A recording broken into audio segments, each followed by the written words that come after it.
Crime और suspense story के लिए मेरे इस चैनल को सब्सक्राइब करें। घरवालों के लाख मना करने के बाद भी दीपा ने गांव के ही दूसरी जाति के युवक समरजीत से शादी कर ली। इसके बाद दीपा ने ऐसा क्या किया कि प्रेमी से पति बने समरजीत ने उसकी हत्या कर लाश जमीन में दफनाकर उस पर आम का पेड़ लगा दिया। समरजीत करीब 1 साल बाद दिल्ली से अपने भाइयों अरविंद और धर्मेंद्र के साथ गांव धंजई लौटा तो मोहल्ले वालों ने उसमें कई बदलाव देखे।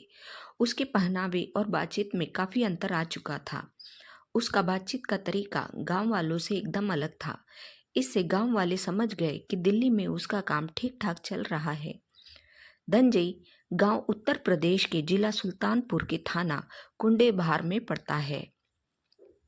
देखने से ही लग रहा था कि समरजीत की हालत अब पहले से अच्छी हो गई है, लेकिन गांव वाले एक बात नहीं समझ पा रहे थे कि जब वह गांव से गया था तो गांव के ही रहने वाले राम सनेही की बेटी दीपा को भगा कर ले गया था, लेकिन उसके साथ दीपा दिखाई नहीं दे रही थी। दरअसल दीपा और समरजीत के बीच काफी दिनों से प्रेम संबंध चल रहा था, जिसके चलते वह और दीपा करीब 1 साल पहले गांव से भाग गए थे। बाद में राम सनेही को पता लगा कि समरजीत दीपा के साथ दक्षिण पूर्वी दिल्ली के पुल प्रहलादपुर गांव में रह रहा है। गांव के ही लड़के के साथ बेटी के भाग जाने की बदनामी राम सनेही झेल रहा था। उसे जब पता लगा कि समरजीत के साथ दीपा नहीं आई है तो यह बात उसे अजीब सी लगी। बेटी को भगा कर ले जाने वाला समरजीत उसके लिए एक दुश्मन था। इसके बावजूद भी बेटी की ममता उसके दिल में जाग उठी। उसने समरजीत से बेटी के बारे में पूछ ही लिया। तब समरजीत ने बताया वह तो करीब 1 महीने पहले नाराज होकर दिल्ली से गांव चली आई थी। अब तुम्हें ही पता होगा कि वह कहाँ है। यह सुनकर राम सनेही चौंक गया। उसने कहा, यह तुम क्या कह रहे हो? वो यहाँ आई ही नहीं है। अब मुझे क्या पता वह कहाँ गई। आप अपनी रिश्तेदारियों वगैरह में देख लीजिए, क्या पता वहाँ चली गई हो। समरजीत की बात राम सनेही के गले नहीं उतर रही थी। वह समझ नहीं पा रहा था कि समरजीत जो दीपा को कहीं देखने की बात कह रहा है वह कहीं दूसरी जगह क्यों जाएगी। फिर भी उसका मन नहीं माना। उसने अपने रिश्तेदारों के यहाँ फ़ोन करके दीपा के बारे में पता किया, लेकिन पता चला कि वह कहीं नहीं है। बात 1 महीना पुरानी थी। ऐसे में वह बेटी को कहाँ ढूंढे। बेटी के बारे में सोच सोच कर उसकी चिंता बढ़ती जा रही थी। यह बात दिसंबर 2013 के आखिरी हफ्ते की थी। समरजीत के साथ उसके भाई अरविंद और धर्मेंद्र भी गांव आए थे। राम सनेही ने दोनों भाइयों से भी बेटी के बारे में पूछा, लेकिन उनसे भी उसे कोई ठोस जवाब नहीं मिला। 10-11 दिन गांव में रहने के बाद समरजीत दिल्ली लौट गया। बेटी की कोई खैर खबर न मिलने से राम सनेही और उसकी पत्नी बहुत परेशान थे। वह जानते थे कि समरजीत दिल्ली के पुल प्रहलादपुर में रहता है। वहीं पर उनके गांव का एक आदमी और रहता है। उस आदमी के साथ जनवरी 2014 के पहले हफ्ते में राम सनेही भी पुल प्रहलादपुर आ गया। थोड़ी कोशिश के बाद उसे समरजीत का कमरा मिल गया। उसने वहां आसपास रहने वालों से बेटी दीपा का फोटो दिखाते हुए पूछा। लोगों ने बताया कि जिस दीपा नाम की लड़की की बात कर रहे हो वह 2 दिसंबर 2013 तक तो समरजीत के साथ देखी गई थी। इसके बाद वह दिखाई नहीं दी है। समरजीत ने राम सनेही को बताया था दीपा 1 महीने पहले यानी नवंबर 2013 में नाराज होकर दिल्ली से चली गई, जबकि पुल प्रहलादपुर गांव के लोगों से पता चला कि वह 22 दिसंबर 2013 तक समरजीत के साथ थी। इससे राम सनेही को शक हुआ कि समरजीत ने उससे जरूर झूठ बोला है। वह दीपा के बारे में जानता है कि वह इस समय कहाँ है। राम सनेही के मन में बेटी को लेकर कई तरह के ख्याल पैदा होने लगे। उसे इस बात का अंदाज़ा होने लगा कि कहीं इन लोगों ने बेटी के साथ कोई अनहोनी तो नहीं कर दी। यही सब सोचते हुए वह 6 जनवरी 2014 को दोपहर के समय थाना पुल प्रहलादपुर पहुंचा और वहां मौजूद थाना प्रभारी धर्मदेव को बेटी के गायब होने की बात बताई।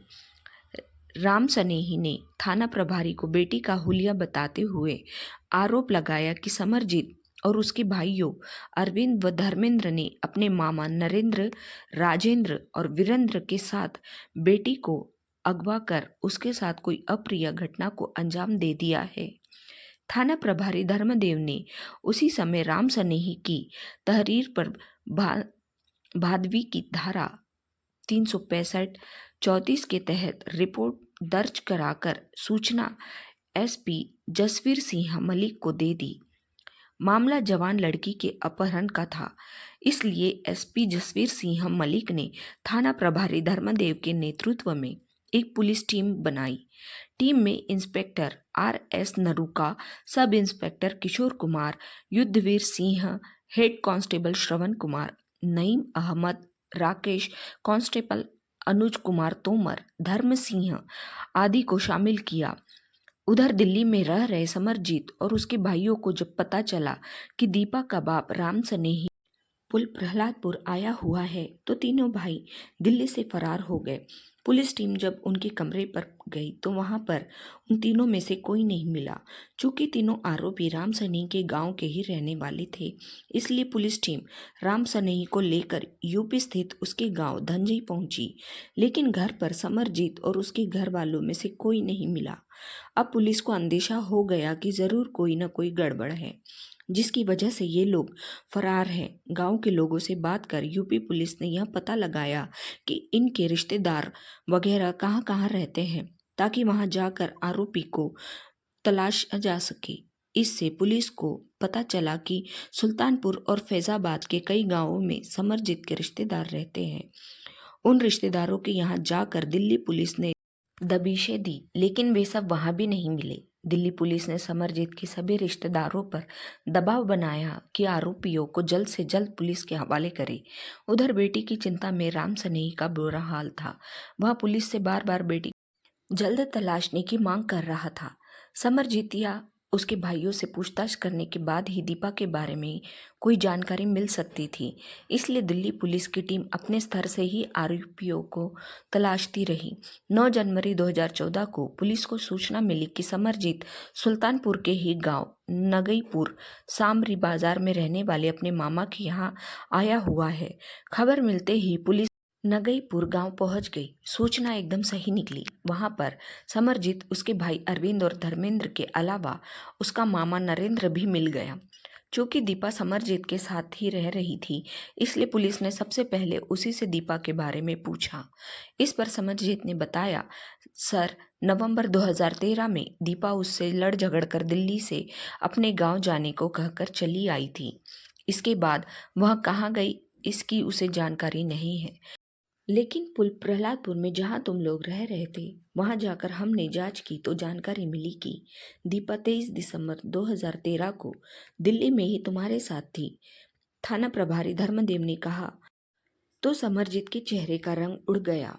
थाना प्रभारी उसका हाव भाव देखकर समझ गए कि यह झूठ बोल रहा है। उन्होंने रौबदार आवाज में उससे कहा, देखो, तुम हमसे झूठ बोलने की कोशिश मत करो। दीपा के साथ तुम लोगों ने जो कुछ भी किया है, हमें सब पता चल चुका है। वैसे एक बात बताऊं, सच्चाई उगलवाने के हमारे पास और भी कई तरीके हैं, जिनके बारे में तुम जानते भी होंगे।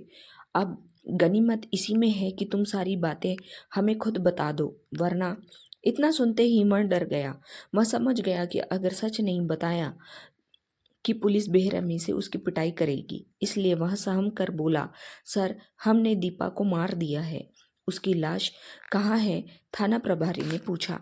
सर, उसकी लाश बाग में दफन कर दी है, समरजीत ने कहा। तो पुलिस चारों आरोपियों के साथ उस बाग में पहुंची जहां उन्होंने दीपा की लाश दफन करने की बात कही थी। समरजीत के मामा नरेंद्र ने पुलिस को आम के बाग में वह जगह बता दी, लेकिन उस जगह तो आम का पेड़ लगा हुआ था। नरेंद्र ने कहा कि लाश इसी पेड़ के नीचे है। उन लोगों की निशानदेही पर पुलिस ने वहां खुदाई कराई तो वास्तव में एक शाल में गठरी के रूप में बंधी एक महिला की लाश निकली। उस समय राम सनेही भी पुलिस के साथ था। लाश देखते ही वह रोते हुए बोला, साहब यही मेरी दीपा है, देखो न इन्होंने मेरी बेटी का क्या हाल कर दिया। मुझे पहले ही इन लोगों पर शक हो रहा था।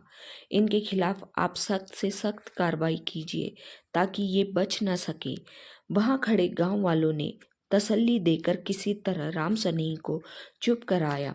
गांव वाले इस बात से हैरान थे कि समरजीत दीपा को बहुत प्यार करता था, जिसके कारण दोनों ने गांव से भाग गए। फिर समरजीत ने उसके साथ ऐसा क्यों किया?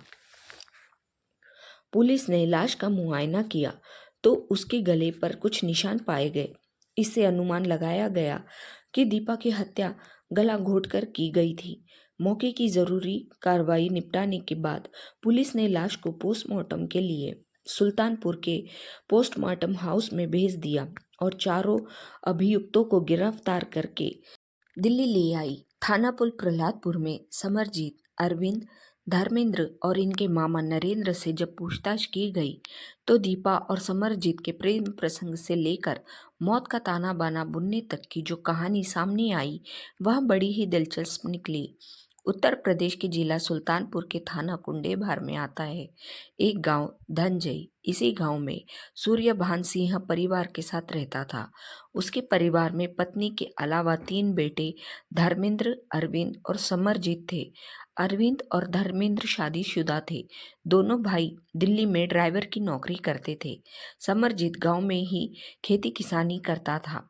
वह खेती किसानी करता जरूर था, लेकिन उसे अच्छे कपड़े पहनने का शौक था। वह जवान तो था ही, इसलिए उसका मन ऐसा साथी पाने के लिए बेचैन था जिससे वह अपने मन की बात कह सके। इसी दौरान उसकी नजरें दीपा से दो चार हुई। दीपा राम सनेही की 20 वर्षीय बेटी थी। दीपा तीखे नयन नक्श और गोल चेहरे वाली युवती थी। दीपा उसकी बिरादरी की नहीं थी, फिर भी उसका झुकाव उसकी तरफ हो गया। फिर दोनों के बीच बातों का सिलसिला ऐसा शुरू हुआ कि वे दोनों एक दूसरे के करीब आते गए। दोनों ही चढ़ती जवानी पर थे, इसलिए जल्दी ही उनके बीच शारीरिक संबंध बन गए। एक दूसरे को शरीर सौंपने के बाद उनकी सोच में इस कदर बदलाव आया कि उन्हें अपने प्यार के अलावा सब कुछ फीका लगने लगा। उन्हें ऐसा लग रहा था जैसे उनकी मंजिल यहीं तक हो। मौका मिलने पर दोनों खेतों में एक दूसरे से मिलते रहे। उनके प्यार को देखकर ऐसा लगता था जैसे भले ही उनके शरीर अलग अलग हो, लेकिन जान एक हो। उन्होंने शादी करके अपनी अलग दुनिया बसाने तक की प्लानिंग कर ली थी। घर वाले उनकी शादी करने के लिए तैयार हो सकेंगे, इसका विश्वास दोनों को नहीं था। इसकी वजह साफ थी कि दोनों की जाति अलग अलग थी और दोनों एक ही गांव के थे। घर वाले तैयार हो या ना हो, उन्हें इस बात की फिक्र न थी। वे जानते थे कि प्यार के रास्ते में तमाम तरह की बाधाएं आती है। सच्चे प्रेमी उन बाधाओं की कभी फिक्र नहीं करते। वे परिवार और समाज के व्यंग बाणों और उनके द्वारा खींची गई लक्ष्मण रेखा को लांघकर अपने मुकाम तक पहुंचने की कोशिश करते हैं। समरजीत और दीपा भले ही सोच रहे थे कि उनका प्यार जमाने से छिपा हुआ है, लेकिन यह केवल उनका भ्रम था। हकीकत यह थी कि इस तरह के काम कोई चाहे कितना भी चोरी छिपे क्यों न करे, लोगों को पता चल ही जाता है। समरजीत और दीपा के मामले में भी ऐसा ही हुआ। मोहल्ले के कुछ लोगों को उनके प्यार की खबर लग गई। दिसंबर 2013 को समरजीत दीपा को ट्रेन से सुल्तानपुर ले गया। उसके साथ दोनों भाई अरविंद और धर्मेंद्र भी थे। जब वे सुल्तानपुर स्टेशन पर पहुंचे, अंधेरा घिर चुका था। नगईपुर सुल्तानपुर स्टेशन से दूर था। नगईपुर गांव से पहले ही समरजीत के मामा नरेंद्र का आम का बाग था। प्लान के मुताबिक नरेंद्र उनका उसी बाग में पहले से ही इंतजार कर रहा था। बाग के किनारे पहुंचकर तीनों भाइयों ने दीपा की गला घोंटकर हत्या कर दी और बाग में ही गड्ढा खोदकर लाश को दफना दिया। जिस गड्ढे में उन्होंने लाश दफन की थी, जल्दबाजी में वह ज्यादा गहरा नहीं खोदा गया था। नरेंद्र को इस बात का अंदेशा हो रहा था कि जंगली जानवर मिट्टी खोदकर लाश न खाने लगे। ऐसा होने पर भेद खुल जाना लाजमी था, इसलिए इसके 2 दिन बाद नरेंद्र रात में ही अकेले उस बाग में गया और वहां से 20-25 कदम दूर दूसरा गहरा गड्ढा खोदा। फिर पहले गड्ढे से दीपा की लाश निकालने के बाद उसने उसे उसी की शाल में गठरी की तरह बांध दिया। उस गठरी को उसने दूसरे गड्ढे में दफनाकर उसके ऊपर आम का पेड़ लगा दिया ताकि किसी को कोई शक न हो। दीपा को ठिकाने लगाने के बाद वे इस बात से निश्चिंत थे कि उनके अपराध की किसी को भनक न लगेगी। यह जघन्य अपराध करने के बाद अरविंद और धर्मेंद्र पहले की तरह बन ठन कर घूम रहे थे। उनको देखकर कोई अनुमान भी न लगा सकता कि उन्होंने हाल ही में कोई बड़ा अपराध किया है। गांव के ज्यादातर लोगों को पता था कि दीपा दिल्ली में समरजीत के साथ पत्नी की तरह रह रही है। जब उन्होंने समरजीत को गांव में अकेला देखा तो उन्होंने उससे दीपा के बारे में पूछा। जब दीपा के पिता राम सनेही को भी जानकारी मिली कि समरजीत के साथ दीपा गांव नहीं आई है तो उसने उसके बेटी के बारे में पूछा। तब समरजीत ने उसे झूठी बात बताई कि दीपा 1 महीने पहले ही उससे झगड़ा करके दिल्ली से गांव जाने की बात कहकर आ गई थी। समरजीत की यह बात सुनकर राम सनेही घबरा गया। फिर वह बेटी की छानबीन करने दिल्ली पहुंचा और बाद में दिल्ली के पुल प्रहलादपुर थाने में रिपोर्ट दर्ज करा दी। इसके बाद पुलिस अभियुक्तों तक पहुंची। पुलिस ने समरजीत, अरविंद, धर्मेंद्र और मामा नरेंद्र को अपहरण कर हत्या और लाश छिपाने के जुर्म में गिरफ्तार कर 9 जनवरी 2013 को दिल्ली के साकेत न्यायालय में महानगर दंडाधिकारी पवन कुमार की कोर्ट में पेश किया, जहां से उन्हें न्यायिक हिरासत में भेज दिया गया। यह कथा पुलिस के सूत्रों और जनचर्चा पर आधारित है। यह कहानी आपको कैसी लगी मुझे कमेंट करके ज़रूर बताएं और मेरे इस चैनल को लाइक, शेयर और सब्सक्राइब करें। धन्यवाद।